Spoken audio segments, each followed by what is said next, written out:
football no na ye ya isa ye nyina no ehia se be kan ho abom as a country na ya ye na atumi ayefe san se de ye nsisi ye de enye enough na ye behwe na no so ye de munsam e de aba FA President Kurt Edwin Simon Okreku and so Abomotin read me the total package of 5 million prize money and I breaking it down and no any physical on Bobomotin na omotumi ashare as sika udi league no the otoso ni nyina no munchiche mu no enso ewa ha yebeba abedu ho enkomo and yebekọ makado ne vice ho na yakọhwe nsemo no so edi atudwa na yewura kotoko camp na yahwe Rubin Hennessy ono so de free ho enso eba wo line no ye 0242 84 0056 test line and a good TV no aseno 0242 84 0056 WhatsApp and I set normal message na on nam tintan video no so on Facebook search it for Oyerepa Radio on Facebook ho and na wode odwen chane baba ewo Facebook na ebremu no yabomodem etimi akenkan edi amount ebe committee be se edu na ya sorry dia and all lines ni 0322 494401 0322 494771 the mdiama se sie di obetro di ato ho ebreso ne bietum na ye fredi a eno ene liar wode ebefre amanyama nyina akonkan solo farmer ne WhatsApp number no to dwa won betimi afre se eno so no my no na Mr. Francis appear si we hia na omonto mboase entwotwo sa line no a mo ama na ntie ye man nya azan na sebe wo Ghana ha wa frɛ sɛ me wa ama na nti ma frɛ WhatsApp call mfa me enko we yes akra obe destroy everything nti solo ntie sa line no number no is 0538 101091 0538101091 it's 0538 1091 eho na ofra obe join ye na wachire wa adwen eno ya amano ne for line said it no aka no ntino of amano ne line no na ye de atodwa no yenko ento aso na right enti ye de amano ne nsem kakra e de bremo na anwumre e wo dwumadie ne so ye wi a chese ye be si form na ye di nkomo pi e wo ahanom wa bra ye hwe ensem ene bebre na ekoso e wo congress a GF no etumi ye stakeholders nyina wo mu eram e wo congress no ase na Kofi Adams GF president Mark Ado vice and then other stakeholders any two job our congress no ase sika ehun komo nyina no ye be di e wo dwumadie ne so ene anwumre na Michaela Teta say de wa confirm say Lewis Miles Kelly enya dia obeton no de atodwa ese we de 100% sure ese boy no ebetena eno ay orani dinde Michaela Teta ne nsemu a wodi atu Johnson and say ne buy so Lewis Miles Kelly ne kra no Arsenal percenka omuhudi Chelsea ni United and omo fa player ne dema omo nemom clubs ni me no obiani wa was so interest I said coach Michaela Teta confirm say boy no wobetena na owie na Michaela Teta what is so situation no a difficult at the emomo ni nyina ne say e wo say omo etumi eton players kakra was a really tough moment at the emomo na players there also mujabi ni nyina so ma se pi e jaba sene be ya wo mu ebetumi balance omo ebooks na eno any nsemo round to dwa owie no was say ehun here ese omo be difficult decisions some be taking difficult decisions into their players they be ebe this are the words of Michaela Teta coach Edema Arsenal Bobo Konafi eyadia dodo na etepe Arsenal say womum ebe league you know ed esi omunan so a eno en come no epa enem enumre officially FC Barcelona woman announce Joao Cancelo as their new player 3-year contract and Joao Cancelo was signed again ama Bobo Quanity at FC Barcelona. Now Joe Cancelo signed contract in the year, and I to just say, what can we try? One possible best, sir, UEFA Champions League, one budget at the SC Omo and I so now I see competition on your Madrid and Kwa. And Omoni Omanya, especially our Spanish Premier League animo Joe Cancelo. Esomu pese omu shetimbia enya Madrid nkwa na emom also me competitive. It is a league, woman in 19 other teams and airball anti concentration in Yasebia Basa and Madrid nkwa na chese. One we ball league, all my Joe Cancelo. Then someone what ya tuja and Ibrahima Konate. And one of the next Madrid player.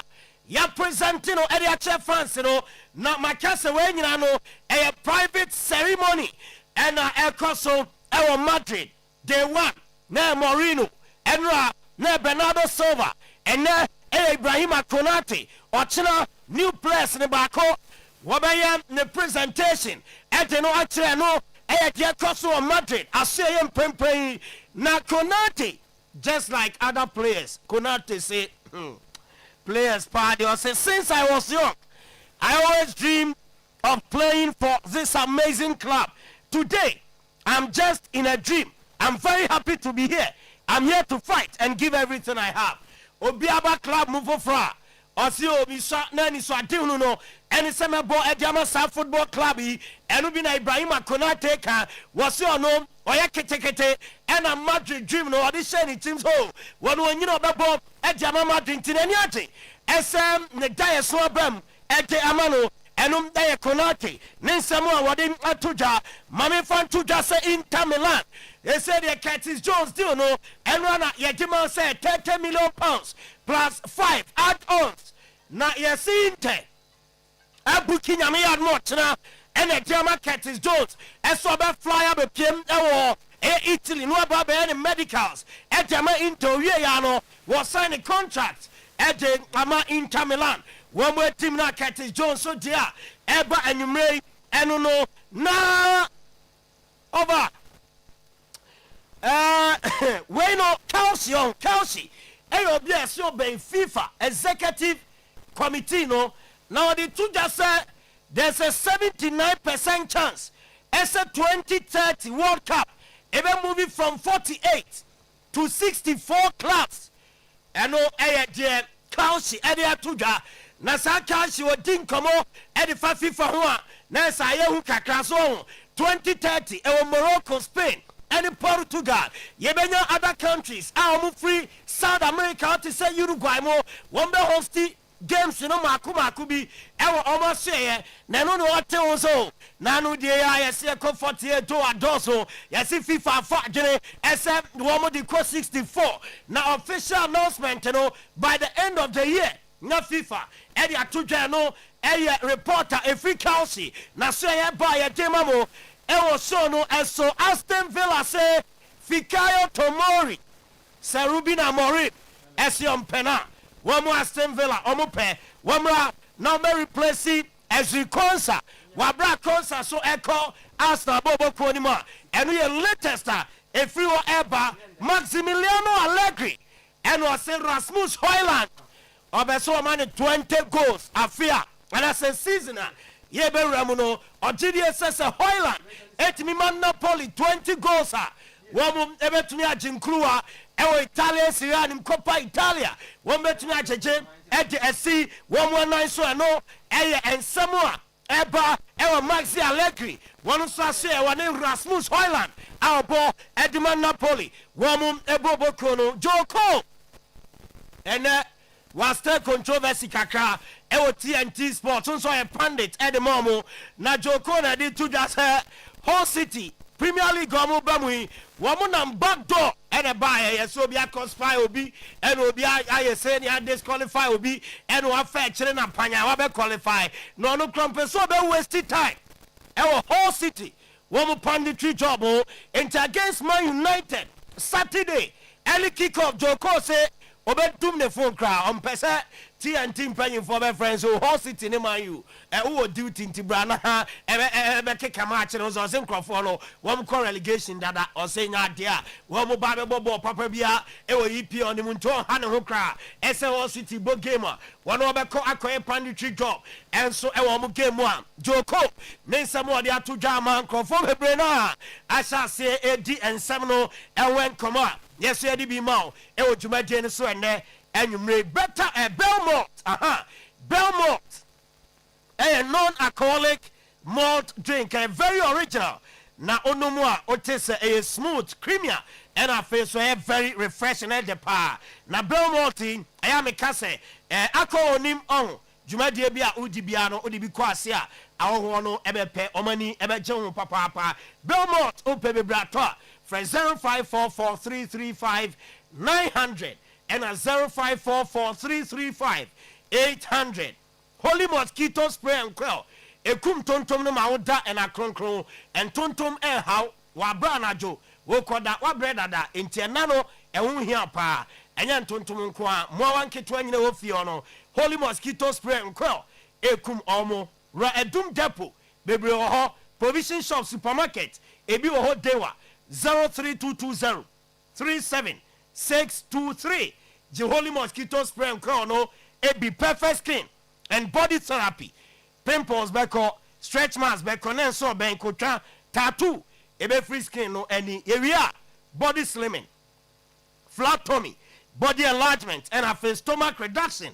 ye be at the amount Kumase and Takra the branches for 0553 312 911 Yon Vita infant cereal the milk account emo fredian at the pa akwada bia pe emo munyini kama 16 essential vitamins and minerals and a wompebito ema wabofra no Yon Vita good nutrition for a good start reko eba misha e krasia dro ye edi free e krase ena eba entino eba pa se entu yade ahodo ase a reko eba misha any size e okromu a pressure koko infection bia afe waist pain ulcer and menstrual disorder etu ase bema be adwuma ye eno reko herbal mixture herbal shop pharmacy chemical shop edroni p ho for 0244 470067 Jericho herbal mixture across edro bash ema decoder no ebi na ode ahwe TV so program bia game centers hotels guest houses restaurants individuals money bash ending komo na monje mo decoder ni bi free na share installation obey recharge obey packages for pa ship mu Abripo junction bash ho friend 0556 287757 0556 287757 busumi awie and 5-day fasting and prayers shase so ametakwa makro na me kase Pillar of Zion Church International Evangelist akwese wadano wo mo na hihye dwumadi a yato ne din Eagle a ye de ya funu to ye ya komkyene na ya bompaye ape nipa ne nyina bi anopa bi a ye be hia 8:30 to 1 p.m. na anwumre ye hia 6:30 to 10 p.m. Kumase so ametakwa makro ho ena dwumadi no ebekroso entino brand dua beka ye wen na ye nyina ye mompaye engu anase ye mompaye ensu engu asafo awurade so sedebe ya je pene pa ye penyina how be die so ye be yi ede afri eso so no to us live on Oyerepa 100.7 Oyerepa television ye live on Facebook Oyerepa radio Oyerepa TV Ghana Highway Sports ena uti na ohwebino yana Solomon Kata ase 457 yawo don hwebako eni meet miensa se yedi bedi eni ankasa ye fie die no ho enkombo ositino why are people lambasting Tinkler for telling us the truth about our pitches? Is it because they don't want the football to progress? Our pitches are poor and need improvement. We Daniel Sifa the message and also a day apa. We were funny Dian can say will Messi retire 2026 ebra Messi nyankan yunti onkan yedie yentumi enche ebrekra Messi ebe retire from football. My name is Ebenezer Echampon Ofosu, aka MTN1.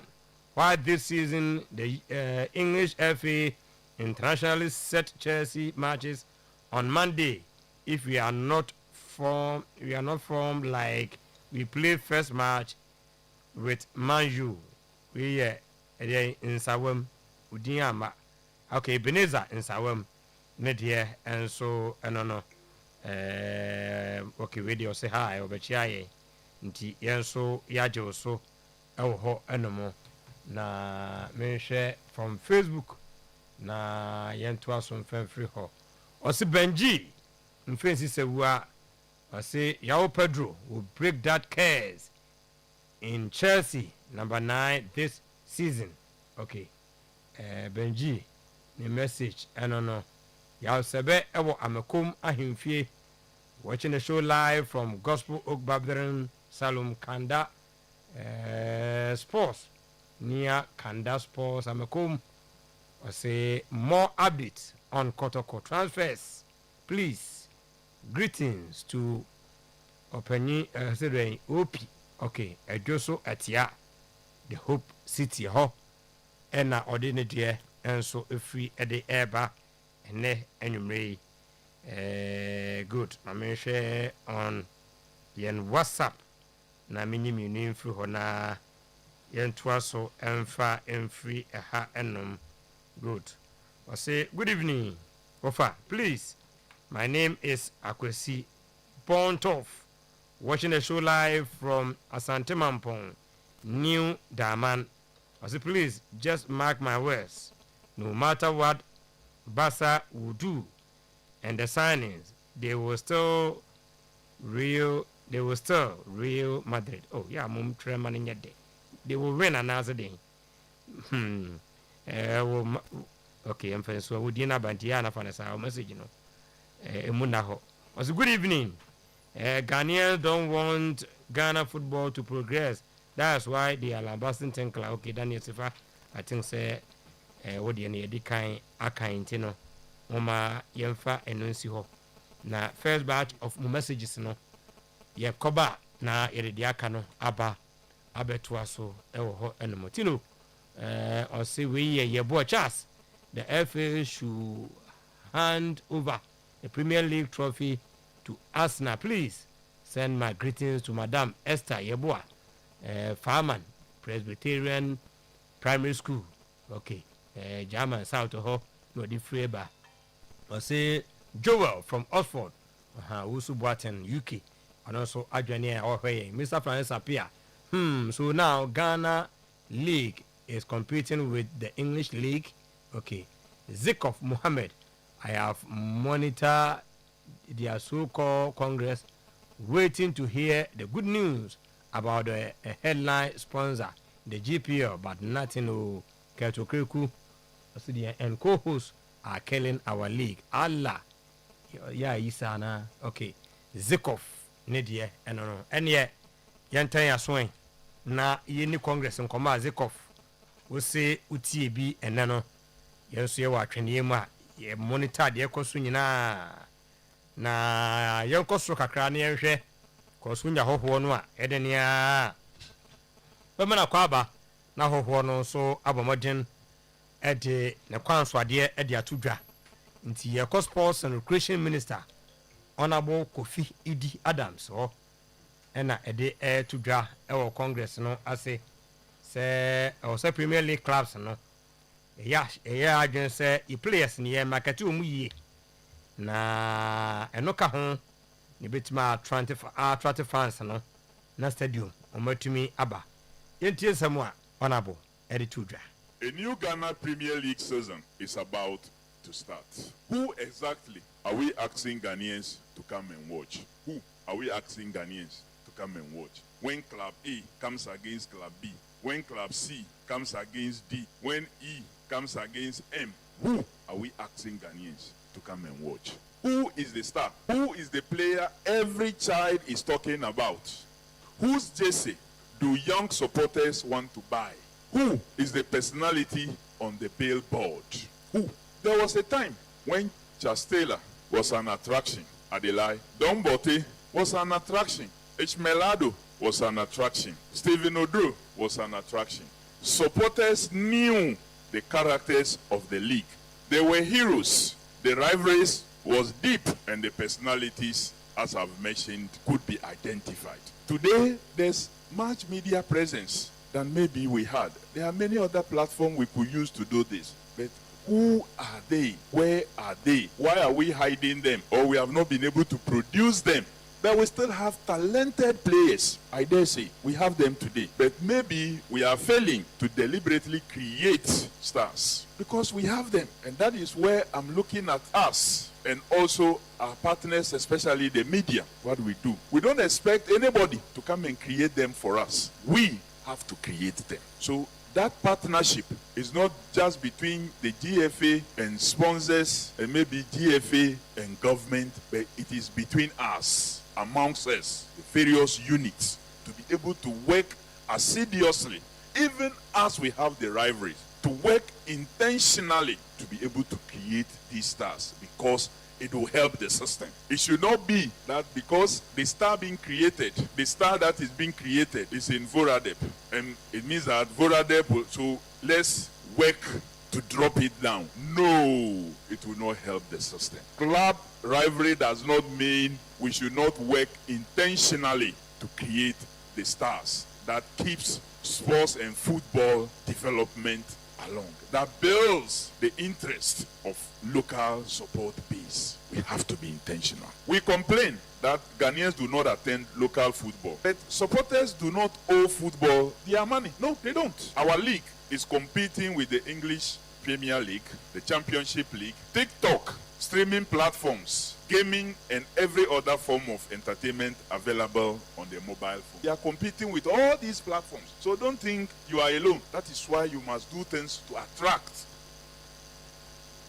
Okay, and some no say shall see free baby na ehono and a kutra to uncle for afa honko na minimara se me na meti na si ye dia se ye ni yipi e compete ana nche se ye dia no ne dia no and april so opo so se ebia ye boye dia no kan sa bre no a mo so e bo mo de be ko nam TikTok na ya hyehyehye ankofo gu hoyi na gaming obi abo modem tam ne phone ono so opebibi e dia free ho no mo nti park na wo se nkofo mra no hwan na ye star me ba me behwe no hwan kra na o ye star de jesi ye to aguso a ye pebi ato brebi atwam ne wo dombo teacher stella and wo maka nyina ye kriti bibi ma enya bibi from ebra na media ne no so kra de ne ya media atwam ho ahia adan na rivalry na edamontam no momfa emen kriti stars ensam no na edoso Kofi Idi Adams honorable Nensamo ode ekotu dwa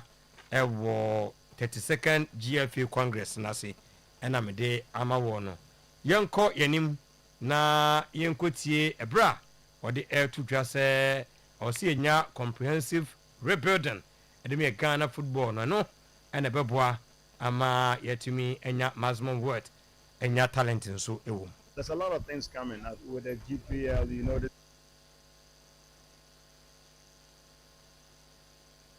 Ghana football, therefore, needs to rebuild its foundation through a clear pathway of participation, identification, development, progression, elite transition, and professionalism.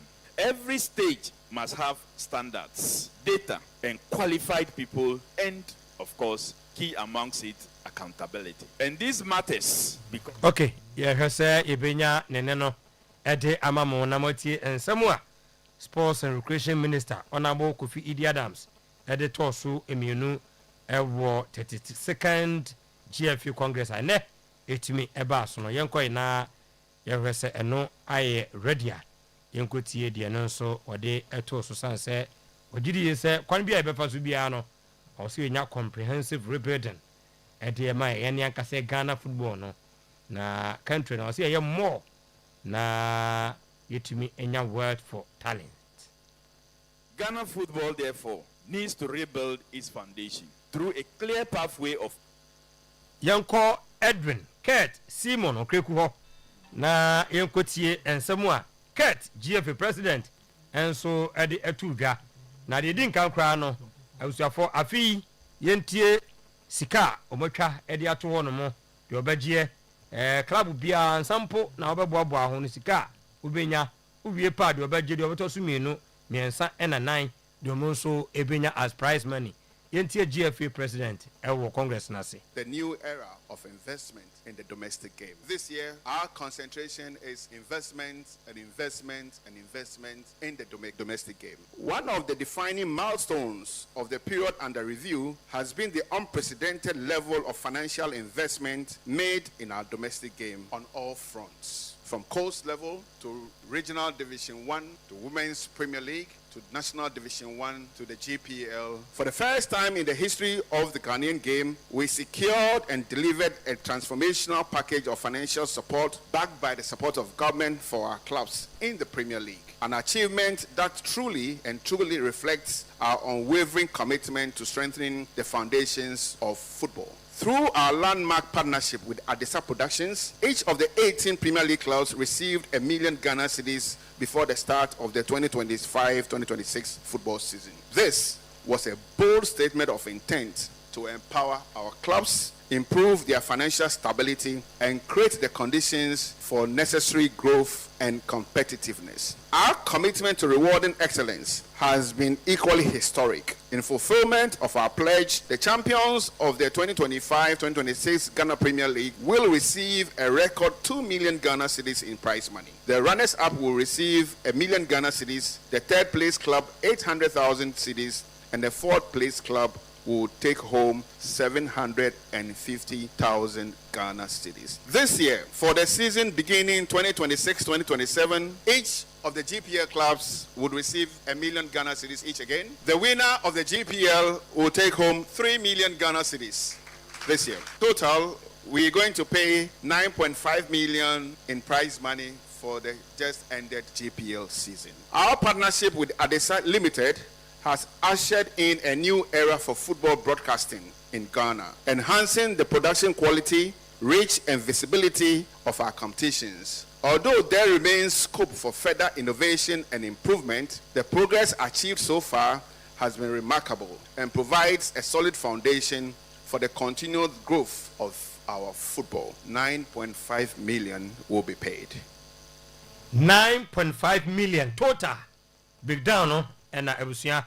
Wadima won wo kan si wotin sambo hia mo azu na musu se last year de no enya hete nti wo kan se ya musa na sika no ewe no agin sambo na no asori enti u break down de a yipi club bia de ode bobo ahokra no eye 1 million Ghana cedis na wa obegye de ubenya 3 million Ghana cedis sanso na afi we no eye wa obegye league na nkasa no GPL league no ye mount Jack vehicle and no air cost to 33,000 USD na chese no Jack vehicle ananya sa akomya Jack vehicle minim vehicle type krodie basana ya tro no ha na 2026-27 Women's Premier League they are also be the same Jack vehicle and on the end they be $29,000 and ye de air toka no e de ama wo best player I be you know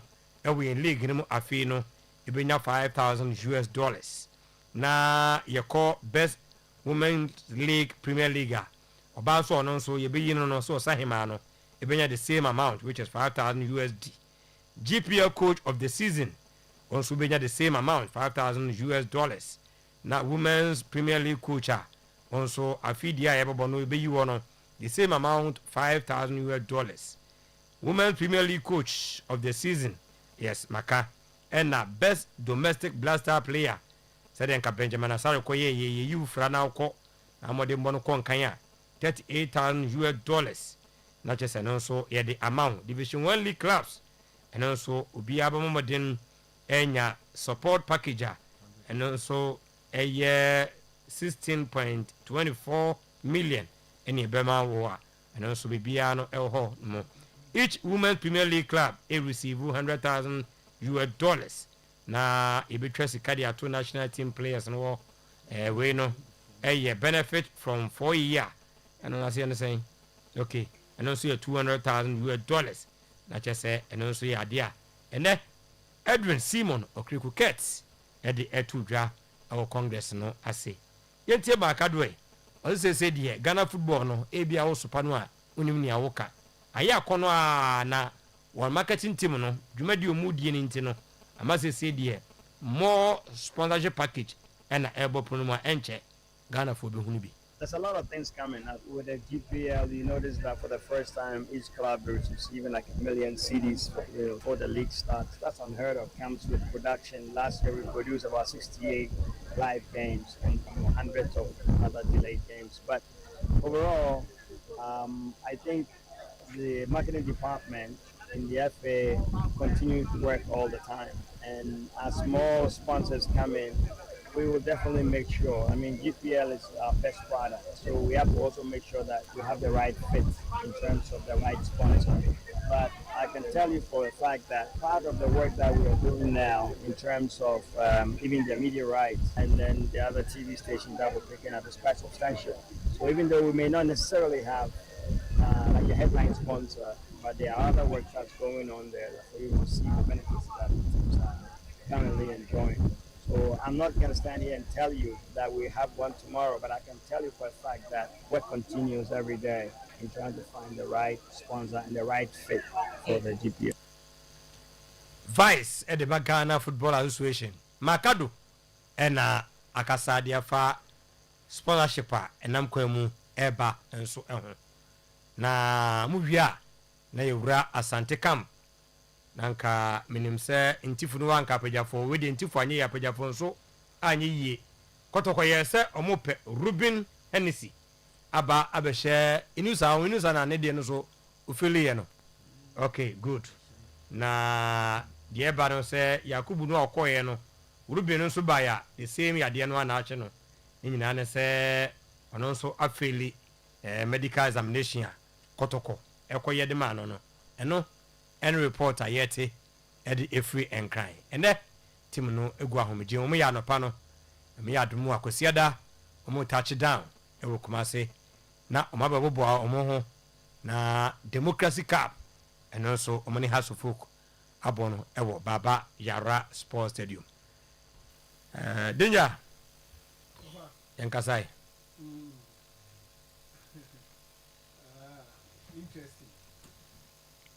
interesting. Bova Minister Honorable Kofi Adams, deliberate, comprehensive effort to rebuild our game.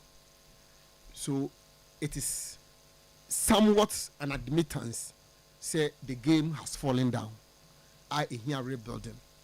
At any given time, Biana, we are rebuilding Biano. Actually, say, I don't know any national. Of ambato say me can say me wrong. Say bibia say ya on rebuild. Unya rebuild. Say answer no rebuild. But okay, and ma me hwesa ne no afidi I ready nti me enkobo na yenti ne yi. We have the talent, we have the supporters, we have the clubs, the corporate sector we have. And one of the strongest football identities on this continent, Ghana has everything. When our names are mentioned, shiver. And that is why anytime we don't feature at any of the continental competitions, then it's like Africa is not complete. We have that. We have the identity. Yet, we must honestly ask ourselves, are we getting enough from all these assets? Are we getting enough from all these assets? My answer, the answer in your heart is no.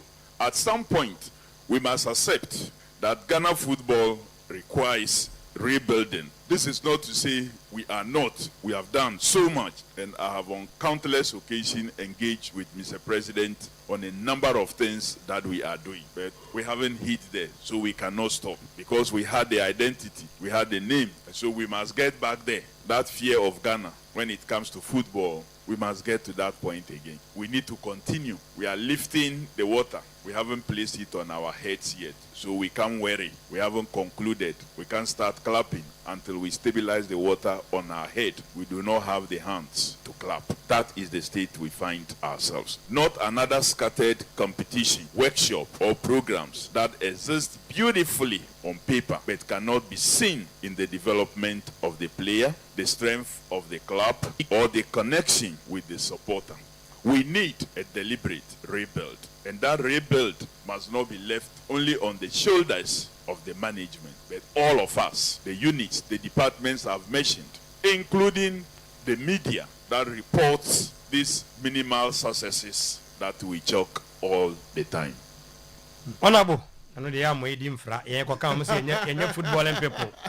Until the son of a dear, this row. I'm seeing football and people. Yes, so what the other giant or Hawaii and I will come visit town. Danger over. When people like Honorable Kofi Adams and to some extent the so-called football people, I realize the media are part of building the game. Anchor. Maybe about this time. Anchor a baby.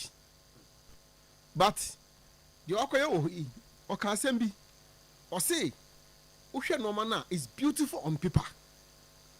But say a dig good from Amana Juma, now swap a paddy. Omunyo. But they are not a Kanyamana Mikon, the sports minister. But it's honorable. Watch it channel. One part as the sports minister and the ministry. As a media, my Nabibia and Phil Ho, Nikasa Emuno. Me my Nabibia, meaning say the million more hat TV, say, a minister say, okay, yeah, as I say, rebuilding. Now, as ministry, as government, so the of course, or say, Mr. President, I say instead of say stadia, well, these are the best pandemic 10. Beautiful. But the rebuilding thing is not only about stadia, and in fact, on one ball areas now, here the so-called rebuilding, no. But media may not obey, but now he is demanding from the stakeholders, football people, the administrators, you know. But as I said, what me catch almost say, guardian or massadiano. One can. Catch almost say, I didn't must say no, and yes, but when you can't show so say no, and I rebuilding, but say a sainting I say, the woman say no. Yet the Bia Obu crowd to me, Bonanich chose her to send a boof.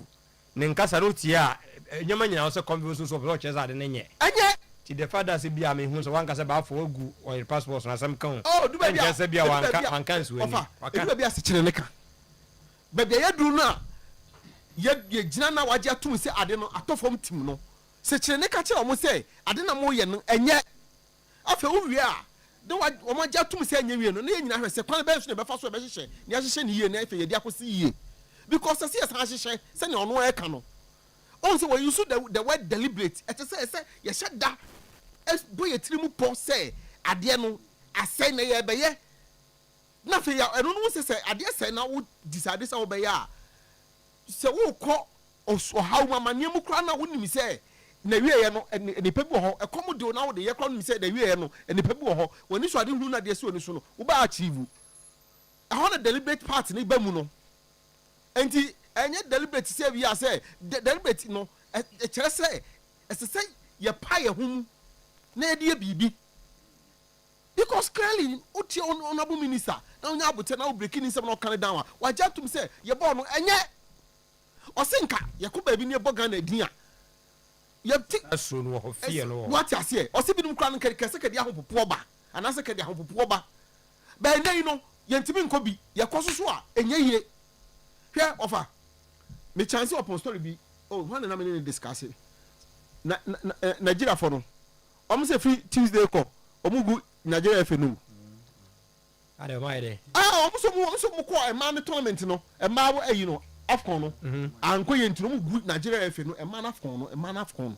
Afcon no wa Nigeria Cameroon Nigeria okay almost the fact say omo call man Afcon na anye ntino omo gu no Tuesday almost set up normalization when they tell be near drop so ye bibi nya ko ye deliberate no every him to ko ye wonwuni ne ya ho na ko bi se bi enye ndro ho eno he ye ko man after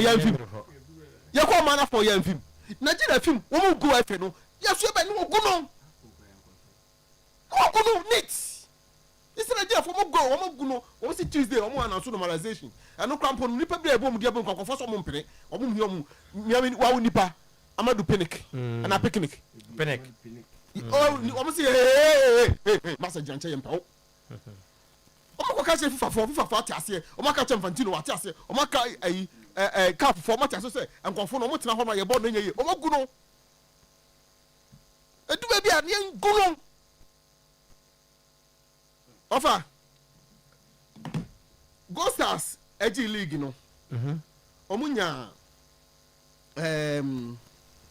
say last 2 years and say last year dem o ka 2 years on say 2024 now 2025 good Go Stars Samatas Nigeria na Go Stars Samatas here 2023-24 omunya 500,000 meboa as prize money previous na 300,000 Ghana cedis and ye de 500,000 and ye de ma wo mo and ebedu Go Stars so Go Stars here 2025-2026 meboa omunya 2 million Ghana cedis as the price and a price no runner up nunya 1 and a second runner up nunya 800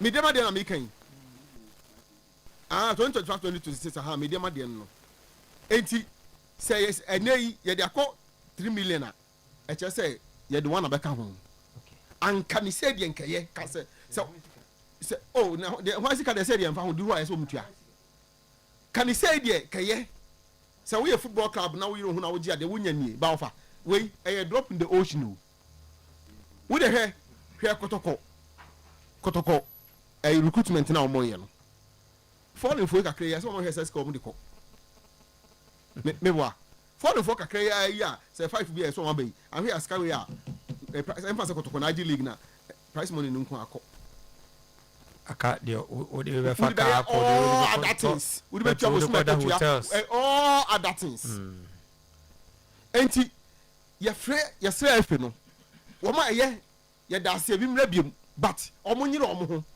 na omo revenue stream no omo broaden no se wutie deputy vice president na it doesn't give encouragement of say wutie vice president ni pa ni sem na o kan no enye encouraging so say ade no ye try say be sponsorship and we say enya head na sponsorship there enso eguso ye try and then say we no I talk shop we make can say ya no we ni apon no omabom say no mkom ba bi ye start ya na bibia mai of the entity crisis had sika ikra no aban de no aban sika na 1 million na 7 jama wo no aban sika na wo e no mo do mani ato so and your partners na adisa production of say that be story no ha no say me information me pick no adisa production so be yi ade no kra na omo de one station penny be we say previously no mo de 2 TV stations no ma satellite bia ma other stations so me interested you see oh no enye attractive to the extent that I'm not dropping one of the TV stations next film. And they say moving forward up next season, that one TV station and count 1 penny baby and no crown as I selected matches. Now almost demanded and no point almost demanded to catch your bounces. I last one no more year and this come more. Meanwhile, I'm not production in now and other stations not for feeding even almost a been say or Mujigano Mania, a chess say cost 90. You see, I could Congress, I can't was. Meanwhile, there are problems there yet to be resolved. But why? No, Mekano say, yeah, the one be a Becahua. At least it's for the past 3-4 seasons, you know, we have seen some improvement in terms of the price money, the Kika Kahonia, but it is not still enriching our clubs. Last year, the Nomosaka clubs in Osaka. Enquire. Yes, enquire. Of our enquire, never start another one. No, we see one of the sad aspects in Siakotum. me yaw de kakra me woni say ensam boy omoji ni fans omoji nyina says kan kwan from who say ba no na check say what the prize money ni ade ma it is the taxpayers money nti ana me no ya adwen san ka koya mo di says kan mo ntimi nyanyama ye ni wagu no preko na ogu na de ade amasika kom mo so what's up with na say yenye deliberate effort na emfanya our bra dey sika na come yati normalization dey sika na mo e dey nyina nim say bi e ba na so ko fonya pim we dey ono mo be ya igbo huna na all person na enye say bi say ye kan you know on say every president we born when man can say ya kofa sika fi ya kofa simu say bi a efe no ya futo mu na sika bi da na ya fa na nyina no ya che ana say ya kunya sponsorship people ba bi e na say kan ye dey ba e ya aban ho na aban no na you see the president is disappointing some of us when it comes to this aspect. When it comes to any governance in America, but when it comes to this aspect, me so also basic study me okay because why? You know no come minimum baby o mo bi ambenya ball shop ball be na a develop game na my dachi ni ade. So me study development the infrastructure okay. But say yes for the taxpayers money e dia ma amehu for we mo.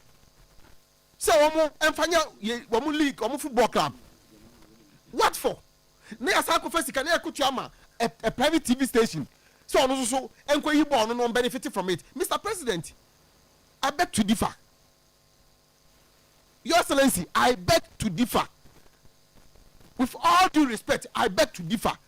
So before the taxpayers money go 4 billion and no near Pamumai any other 24-hour market na ka dia kosi. Agenda ye one say den dey omutim ye na wo dia kosi.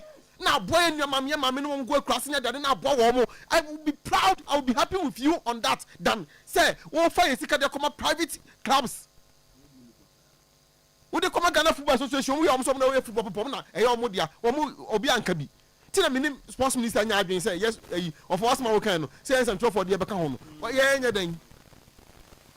I'm going to point. Ofa maybe That's it. Akomia. Entwaso. I am kind of like the sports minister no big time. This sports minister, I like him very very well because of the straightforwardness. He says things as it is. He call a spade a spade. If you listen to them somehow work on that, I think they cover almost every aspect of your football, your complaints are your name can in football if you know engineer. But when you go to a public gathering like this, you don't go and speak as you say. Ubiai wa order into back to market cancer just like that. What you thought I say? To honor football no and the sana yes sir. Yes sir. Bema sabi obefa na ire woni tirim. Yes sir. But of a nin sama oppointed. Okoya ko history line e my time ampo na the smart those smooth draws and then so na football. So also ko stadium man. Unim say certain Clementino bi anam ko he no. Sadia no is lost. And a class no Asante Kotoko Asante Gold Adriana and Satimuzo, they also have a role to play.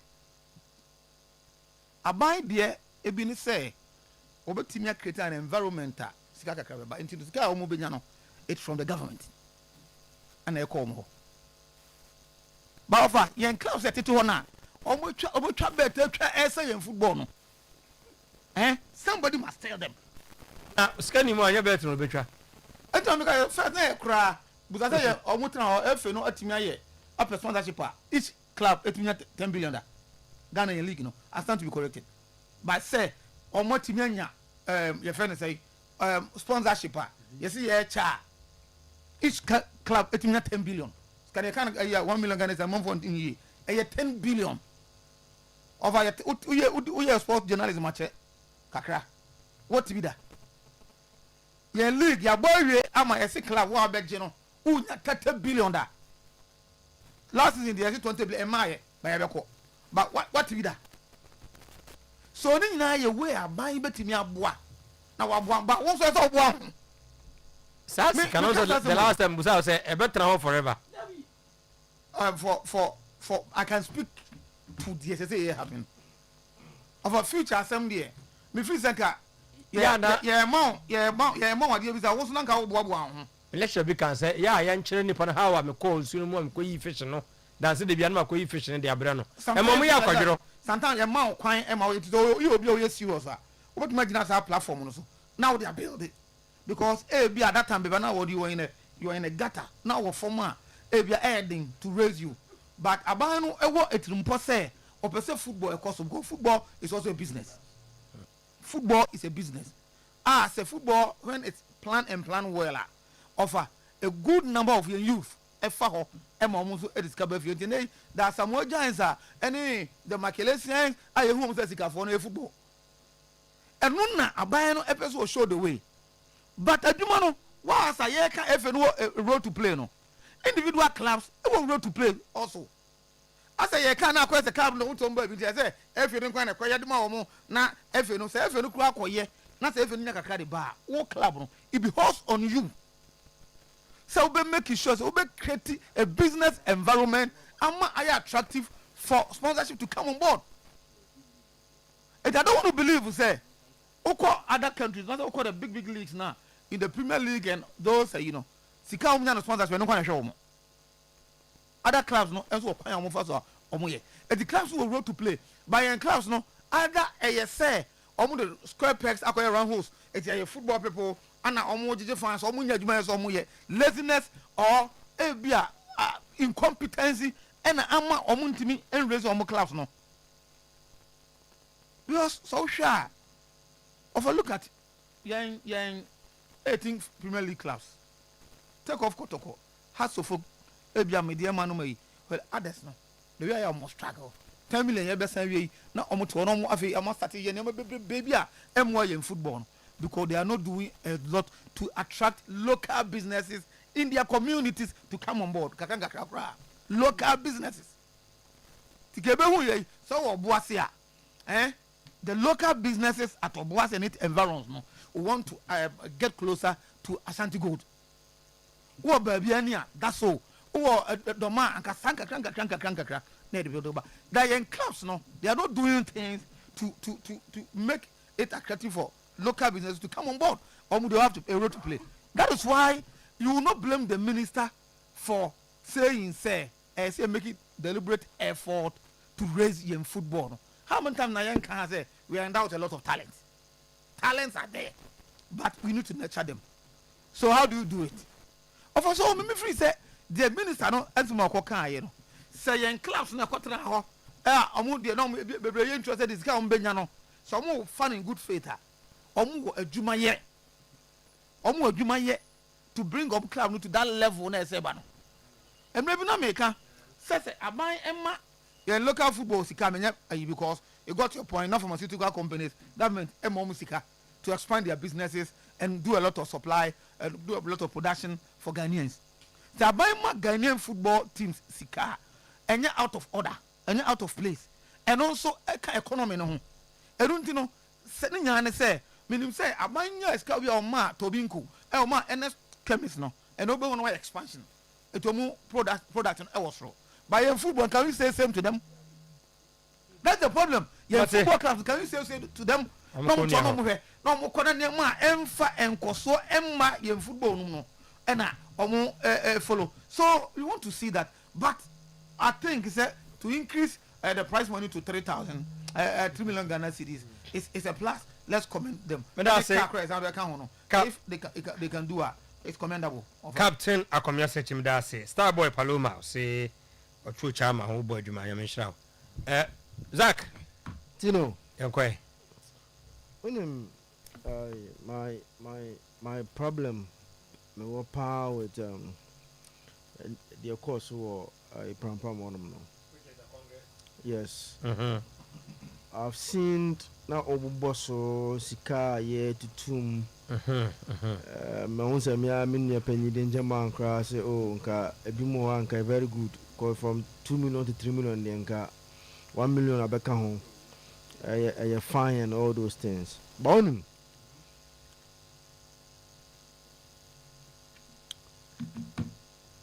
I dear had you in pan so should be born when this so. And the Bible must soon quasi about the young pills a guno. Now, listen now boss on me baby was a division 1 or more increasing like they will spend 16.5 16.24 million. Division 1 league class will receive a support package from 16.24 million. Last 2 seasons, and a Ghana Football Association, a car say, on each club here 80,000 Ghana cedi. Where last 2 seasons, I don't know 60,000 Ghana cedis. Omo boss. Wa na omo de 10,000. I can't home money 70,000. Tin out of the 80,000 no. Tino omo tuya 70,000 na my division 1 for no. 10,000 I came in arrears. 2 seasons ago omo tuya for ma omo. Last season, unu menti me mako pekisa ya ba.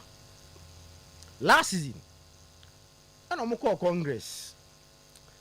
Echo Kanye and she said they've increased their package, Tino, from 80,000 to 120,000.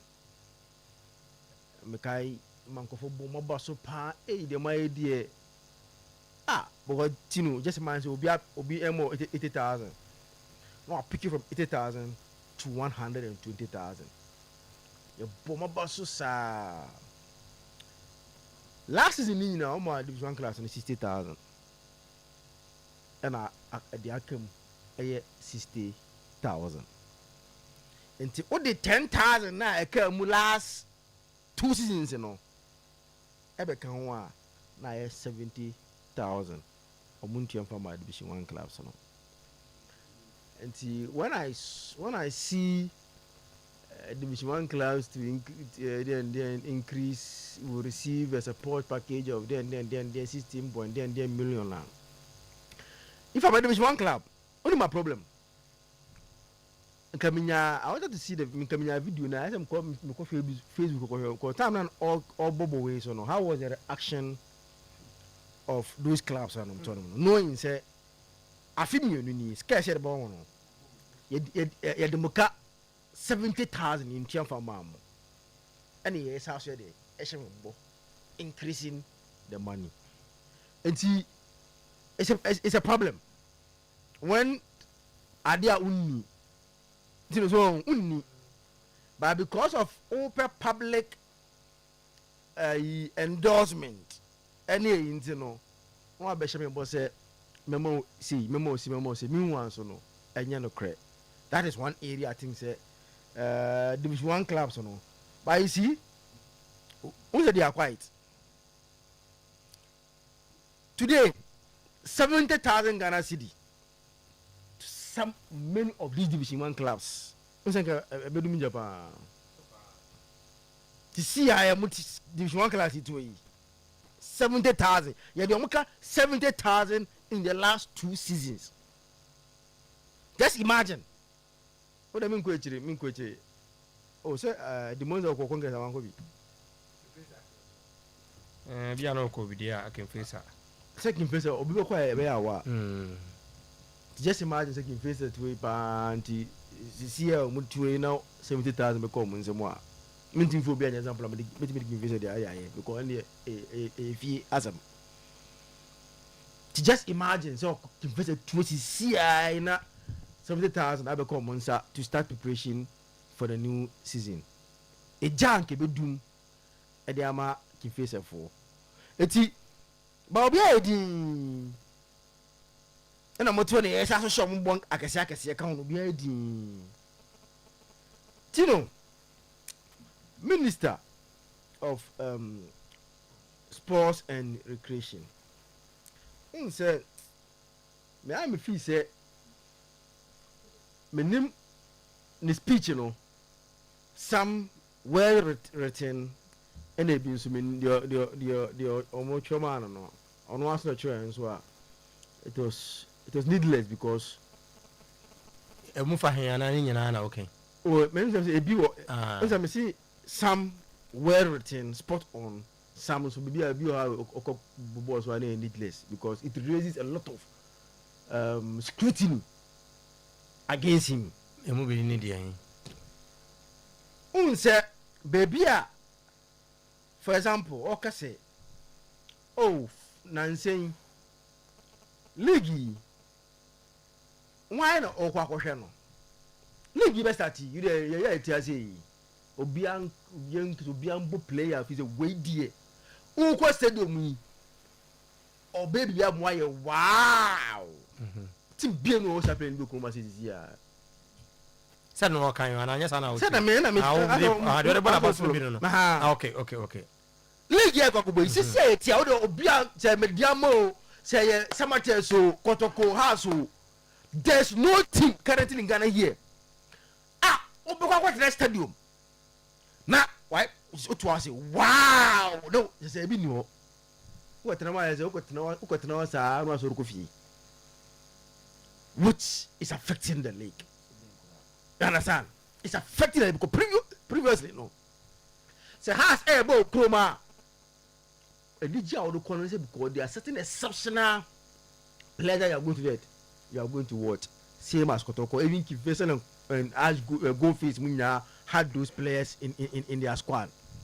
But baby and Fisher Tino at that stage, Nenu Kwasanko Bon cry the issue about the stadium. No, Sanko for Manana. There be say I buy by okay 10 new stadium. Oh, Sunday Bosch and it was also Isimukanam. Eshamukana. You know. His Excellency John Dramani Mahama Bai. We are in 2026 and I'm boy. It's where said in the second year, in the second year money. So already know. Now you dig up. I promise some 5 regions be stadium. And later on, Obeche Minister Abakacha was what changing the call. And then they ask me, now ready America communication about why standing no. And they call the newly created regions now. Said Odomunya because all kinds of communication. A bien noir, ya cut sword. Tino, the assembly you. And you know, and then you know, which one was he talking about the already old one now? Because and I went to Samuasi, I was here to be able to come home and acquire 10. There be until before first one of the Kakayano. And the ministers are best standing to the newly created regions never count. So, ever count. And I say now they are going to build 10 new stadiums. It's me problem is old one umpono. A bien noir ya cut sword. You understand?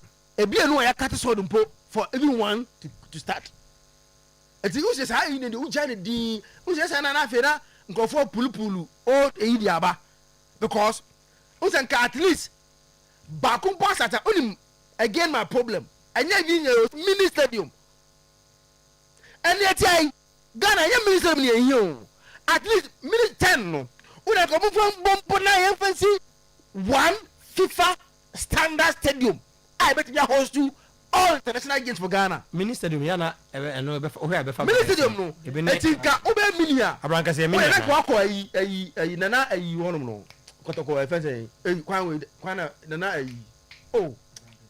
There be Kotoko support oh the ya don't feel oye ya berma nyahini no so be any ebi minister dem okay enu bi etinka sa ska no mo go complete dia banada na eye na enyefe who said the ogo kase ko mu si new big standard stadium bank any problem but say mini ma bram right but that roman national yen ko to was me that say pa you have a point say over enjoy myself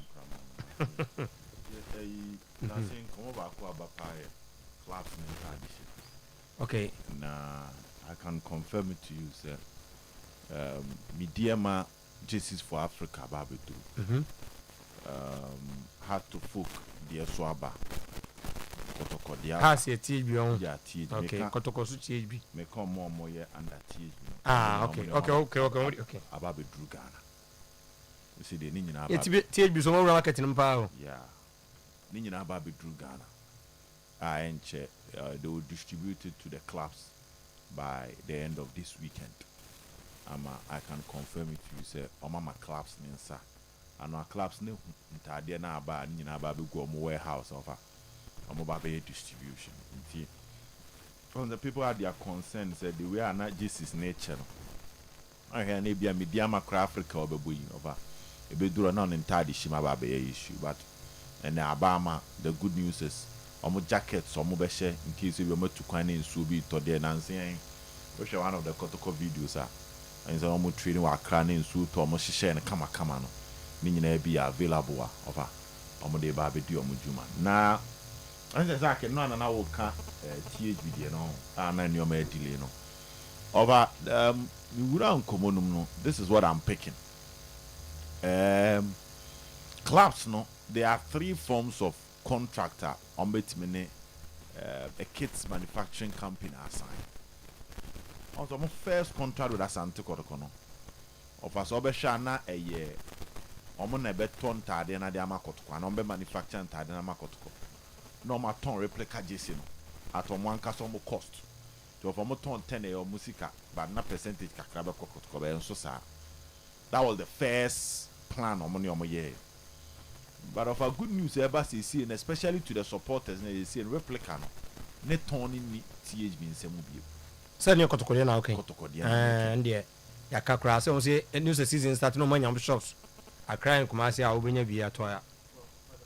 Yeah, THB shops or shop mum rather. Okay, and a tongue, but they'll use the THB shops. On say, offer on bar board for the buy and also more engage THB for meetings. Dobekaya.